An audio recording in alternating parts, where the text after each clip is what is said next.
ईश्वर का प्रेम, दया और अनुग्रह आप सबों को प्राप्त हो और ईश्वर का वचन आपके जीवन में परिवर्तन लाए। आज सामान्य समय का 25वां रविवार है। ईश्वर और मनुष्य के बीच संबंध। परमेश्वर हमेशा हमसे बात करते रहते हैं और बाइबल के माध्यम से स्वयं को प्रकट करते रहते हैं।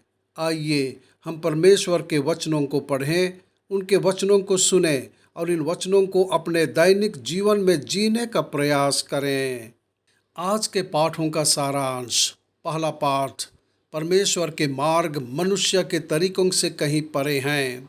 दूसरा पाठ, संत पौलुस फिलिपियों को मसीह के लिए जीने के लिए उनसे आग्रह करते हैं। सुसमाचार पाठ, अंगूर के बाग में श्रमिकों के दृष्टांत में यीशु ईश्वर की उदार दया के बारे में सिखाता है।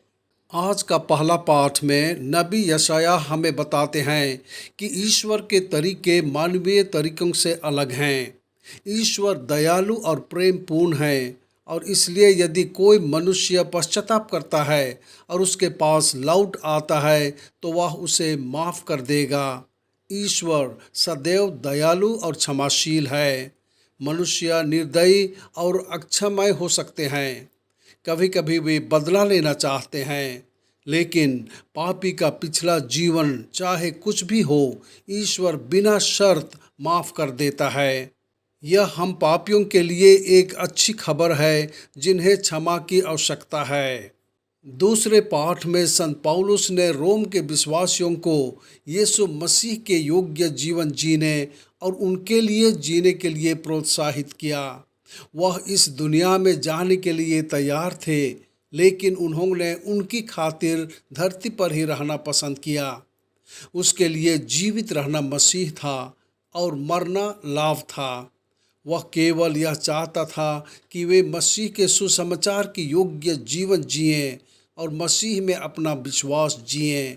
संत पौलुस चाहता था कि वे विश्वास में मजबूत बने और ख्रिस्तीय के योग्य जीवन जिएं। आज का सुसमाचार पाठ हमें बताता है कि ईश्वर लोगों के प्रति अत्यधिक दयालु है।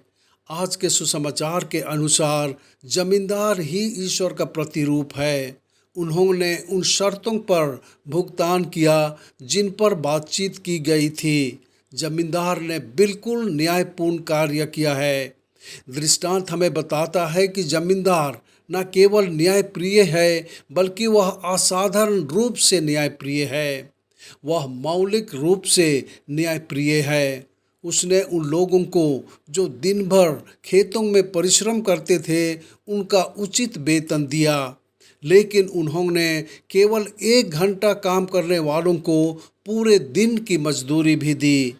किसी को भी धोखा नहीं दिया जाता है, लेकिन कुछ लोग जमींदार से प्रचुर मात्रा में प्राप्त करते हैं, जैसे हम ईश्वर से उचित से अधिक प्राप्त करते हैं। ईश्वर जमींदार की तरह मौलिक रूप से न्यायप्रिय और अत्यधिक उदार है। शिकायत करने वाले मजदूरों को मूर्ख दिखाया जाता है, क्योंकि वे इस बात पर दुख जताते हैं कि जमींदार ने सभी मजदूरों को एक समान बना दिया है। यीशु ने दृष्टांत को यह कहते हुए समाप्त किया, अंतिम वाला पहला होगा और पहला वाला आखिरी होगा। दृष्टांत के विषय के आधार पर सबसे सटीक व्याख्या यह है कि सभी विश्वासियों को, चाहे वे इस जीवन काल में कितनी भी लंबी या कितनी भी मेहनत क्यों न करें, एक ही इनाम मिलेगा। वह शाश्वत जीवन है। यह इनाम सभी लोगों को संतुष्ट कर देगा। प्रार्थना। हे प्रभु यीशु ख्रिस्त, हम जानते हैं कि आप मनुष्यों के साथ अपने सभी व्यवहारों में न्याय दिखाते हैं। हमें भी सभी मनुष्यों के साथ न्यायपूर्ण व्यवहार करने में सहायता करें। आमीन।